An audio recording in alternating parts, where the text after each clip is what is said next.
शिव जी के महेशावतार वर्णन क्रम में अंबिका के शाप से भैरव का वेताल रूप में पृथ्वी पर अवतरित होना। नंदीश्वर बोले, हे मुने, हे ब्रह्मपुत्र, अब शिव जी के एक और श्रेष्ठ अवतार को सुनिए, जो सुनने वालों की सभी कामनाओं को पूर्ण करने वाला है। हे मुनि शार्दूल, एक बार परमेश्वर शिव एवं गिरिजा अपनी इच्छा से विहार करने के लिए तत्पर हुए। भैरव को द्वारपाल के रूप में स्थापित कर वे भीतर आ गए और अनेक सखियों से प्रेम पूर्वक सेवित हो मनुष्य के समान लीला करने लगे। हे मुने, इस प्रकार वहां बहुत काल तक विहार कर अनेक प्रकार की लीला करने वाले तथा स्वतंत्र वे दोनों ही परमेश्वर बहुत प्रसन्न हुए। तदनंतर परम स्वतंत्र वे शिवा लीलावशात उन्मत्त वेश में शिव जी की आज्ञा से द्वार पर आईं। तब उन देवी को नारी की दृष्टि से देखकर उनके रूप से भ्रमित हुए भैरव ने उन्हें बाहर जाने से रोका। हे मुने, जब भैरव ने नारी की दृष्टि से देखा तब वे देवी शिवा क्रोधित हो गईं और उन अंबिका ने उन्हें शाप दे दिया। शिवा बोली, हे पुरुषाधम, हे भैरव, तुम मुझे स्त्री की दृष्टि से देख रहे हो, इसीलिए तुम पृथ्वी पर मनुष्य रूप धारण करो। नंदीश्वर बोले, हे मुने, इस प्रकार जब पार्वती ने भैरव को शाप दे दिया तब महान हाहाकार मच गया। पार्वती की इस लीला से भैरव अत्यंत दुखी हुए। हे मुनीश्वर, इसके बाद अनेक विध अनुनय विनय में प्रवीण श्री शिवजी ने शीघ्रता से वहां आकर भैरव को आश्वस्त किया। हे मुने, तब उस शाप से एवं शिव जी की इच्छा से वे भैरव पृथ्वी पर मनुष्य योनि में वेताल नाम से उत्पन्न हुए। उनके स्नेह से लौकिक गति का आश्रय ग्रहण कर उत्तम लीलाओं वाले वे प्रभु शिवजी भी पार्वती के साथ पृथ्वी पर अवतरित हुए।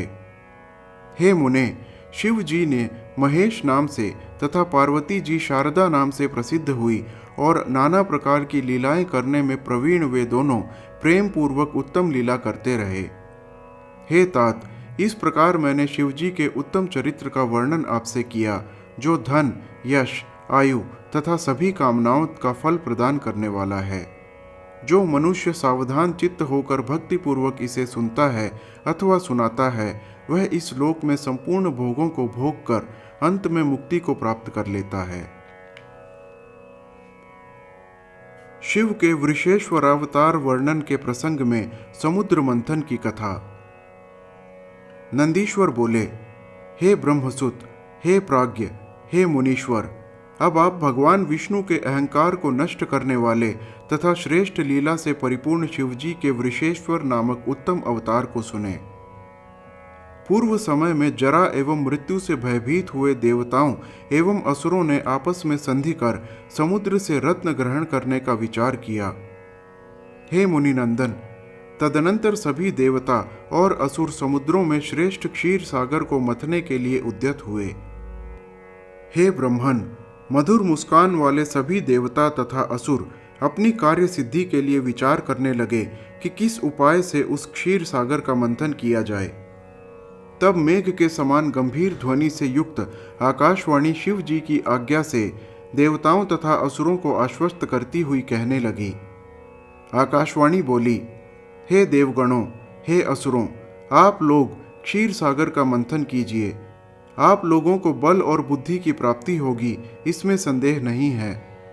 आप लोग मंदराचल पर्वत को मथानी एवं वासुकी नाग को रस्सी बनाइए और सभी लोग आपस में मिलकर आदर पूर्वक मंथन कीजिए। नंदीश्वर बोले, हे मुनि सत्तम, तब इस प्रकार की आकाशवाणी सुनकर सभी देवता तथा असुर ऐसा करने के लिए प्रयत्न करने लगे। वे सब आपस में मिलकर सोने के समान कांति वाले ऋजुकाय तथा नाना प्रकार की शोभा से संपन्न पर्वत श्रेष्ठ मंदराचल के समीप गए। उस गिरीश्वर को प्रसन्न करके तथा उसकी आज्ञा प्राप्त कर उसे क्षीर सागर में ले जाने की इच्छा वाले देवताओं तथा असुरों ने बलपूर्वक उसे उखाड़ लिया। हे मुने, अपनी भुजाओं से उखाड़ कर वे सब क्षीर सागर के पास जाने लगे, किंतु क्षीण बल वाले वे उसे ले जाने में असमर्थ हो गए। अत्यंत भारी वह मंदराचल अकस्मात उनकी भुजाओं से छूटकर शीघ्र ही देवताओं और दैत्यों के ऊपर गिर पड़ा। तब भग्न उद्यम वाले देवता तथा असुर आहत हो गए। फिर कुछ समय बाद चेतना प्राप्त कर जगदीश्वर की स्तुति करने लगे। इसके बाद जगदीश्वर की इच्छा से उद्यत हुए उन सब ने उस पर्वत को पुनः उठाकर क्षीर सागर के उत्तरी तट पर ले जाकर जल में डाल दिया। तदनंतर रत्न प्राप्त करने की इच्छा वाले देवता तथा असुर वासुकी नाग की रस्सी बनाकर क्षीर सागर का मंथन करने लगे। क्षीर सागर का मंथन किए जाने पर स्वर्गलोक की महेश्वरी भृगपुत्री हरिप्रिया महालक्ष्मी समुद्र से प्रकट हुई। उसके बाद धन्वंतरी, चंद्रमा, परिजात, कल्पवृक्ष, उच्चैश्रवा घोड़ा, ऐरावत हाथी, सुरा, विष्णु का शार्दंग धनुष, शंख, कामधेनु, गोवृंद, कौस्तुभ मणि तथा अमृत उत्पन्न हुए। पुनः मथे जाने पर प्रलयकालीन अग्नि के समान कांति वाला और देवताओं तथा असुरों को भय उत्पन्न करने वाला कालकूट नामक महाविष उत्पन्न हुआ। अमृत उत्पन्न होने के समय उसकी जो बूंदें बाहर छलक पड़ी, उनसे अद्भुत दर्शन वाली बहुत सी स्त्रियां प्रकट हुई। वे शरतकालीन पूर्ण चंद्रमा के समान मुख वाली, बिजली, सूर्य तथा अग्नि के समान प्रभा वाली और हार, बाजूबंद, कटक तथा दिव्य रत्नों से अलंकृत थीं। वे अपने सौंदर्य रूपी अमृत जल से 10 दिशाओं को सींच रही थीं और अपने भूविलास के कारण विस्तीर्ण नेत्रों वाली वे संसार को उन्मत्त कर रही थीं। इस प्रकार उन अमृत की बूंदों से स्वेच्छया करोड़ों स्त्रियां निकली। तदनंतर जरा और मृत्यु को दूर करने वाला अमृत उत्पन्न हुआ। लक्ष्मी, शंख, कौस्तुभ मणि एवं खड्ग को श्री विष्णु ने ग्रहण किया। सूर्य ने बड़े आदर के साथ दिव्य उच्चैश्रवा नामक घोड़ा ले लिया। देवताओं के स्वामी शचीपति इंद्र ने अत्यंत आदर पूर्वक वृक्षों में श्रेष्ठ पारिजात एवं हाथियों के राजा ऐरावत को ग्रहण किया। भक्त वत्सल तथा कल्याणकारी शिव जी ने देवताओं की रक्षा के लिए कंठ में महाभयंकर कालकूट विष को तथा चंद्रमा को मस्तक पर स्वेच्छा से धारण किया। ईश्वर की माया से मोहित हुए दैत्यों ने आनंद प्रदान करने वाली मदिरा ग्रहण की। फिर हे व्यास, सभी मनुष्यों ने धन्वंतरी वैद्य को ग्रहण किया। सभी मुनिगणों ने कामधेनु को ग्रहण किया और मोहित करने वाली वे स्त्रियां सामान्य रूप से स्थित रहीं। विजय की अभिलाषा वाले तथा व्याकुल चित्त वाले देवताओं एवं राक्षसों में अमृत के लिए परस्पर महान युद्ध हुआ। हे व्यास, प्रलयकालीन अग्नि तथा सूर्य के समान महातेजस्वी बलि आदि दैत्यों ने बलपूर्वक देवगणों को जीतकर उनसे अमृत छीन लिया। हे तात, तदनंतर शिव की माया से दैत्यों के द्वारा बलपूर्वक पीड़ित किए गए इंद्रादि सभी देवता व्याकुल होकर शिव जी की शरण में आए। हे मुने, तब शिव जी की आज्ञा से विष्णु ने माया से स्त्री रूप धारण कर बड़े यत्न से दैत्यों से उस अमृत को छीन लिया। तत्पश्चात मायावियों में श्रेष्ठ मोहिनी स्त्री रूपधारी विष्णु ने समस्त दैत्यों को मोहित कर वह अमृत देवगणों को पिला दिया।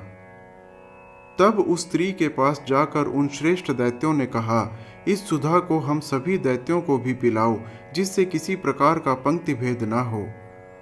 ऐसा कहकर शिवमाया से मोहित हुए उन सभी दैत्यों एवं दानवों ने कपट रूपधारी उन विष्णु को वह अमृत दे दिया। इसी बीच वे वरिष्ठ दैत्य अमृत से उत्पन्न स्त्रियों को देखकर उन्हें सुखपूर्वक यथास्थान ले गए। उन स्त्रियों के नगर स्वर्ग से भी 100 गुने मनोहर, मय दानव की माया से विनिर्मित तथा सुदृढ़ यंत्रों से सुरक्षित थे। उन सभी को सुरक्षित करके उनका आलिंगन किए बिना ही वे दैत्य प्रतिज्ञा करके युद्ध हेतु निकल पड़े। यदि देवगण हमें जीत लेंगे तो हम इन स्त्रियों का स्पर्श भी नहीं करेंगे। ऐसा कहकर युद्ध की इच्छा वाले वे समस्त महावीर दैत्य आकाश को पूरित सा करते हुए तथा मेघों को तृप्त करते हुए पृथक पृथक सिंहनाद करने लगे और शंख बजाने लगे। देवगणों का असुरों के साथ तीनों लोकों में प्रसिद्ध देवासुर नामक भयानक संग्राम हुआ। उस संग्राम में विष्णु के द्वारा सब प्रकार से रक्षित सभी देवताओं की विजय हुई। बहुत से दैत्य देवताओं और विष्णु के द्वारा मारे डाले गए और शेष दैत्य भाग गए। कुछ दैत्यों को देवताओं तथा महात्मा विष्णु ने मोहित कर दिया। जो मरने से बचे वे पाताल एवं पृथ्वी के विवरों में प्रवेश कर गए। महाबली विष्णु ने हाथ में चक्र लेकर अत्युत्तम पाताल में जाकर भयभीत होकर स्थित हुए उन दैत्यों का पीछा किया।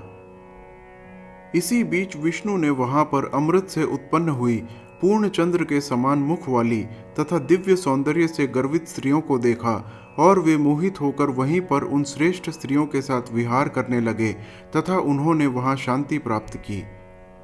विष्णु ने उन स्त्रियों से श्रेष्ठ पराक्रम वाले तथा युद्ध में निपुण अनेक पुत्र उत्पन्न किए, जिनके बल से सारी पृथ्वी कांप उठती थी।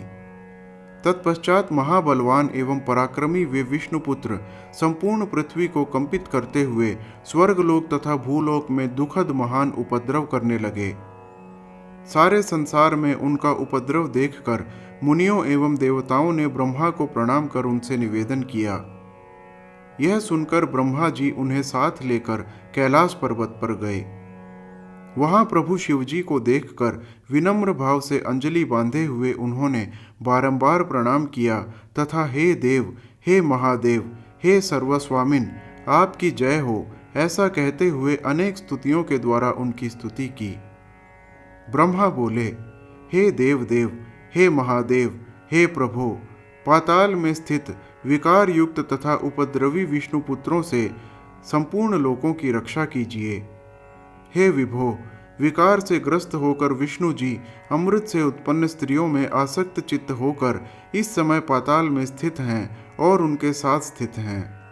नंदीश्वर बोले, इस प्रकार लोक संरक्षण के लिए तथा पाताल से विष्णु को लाने के निमित्त ऋषियों सहित देवताओं तथा ब्रह्मा ने शिव जी की बहुत स्तुति की। तदनंतर कृपा सिंधु भगवान महेश्वर शिव ने उस उपद्रव का वृत्तांत जानकर वृषभ का रूप धारण कर लिया। हर हर महादेव।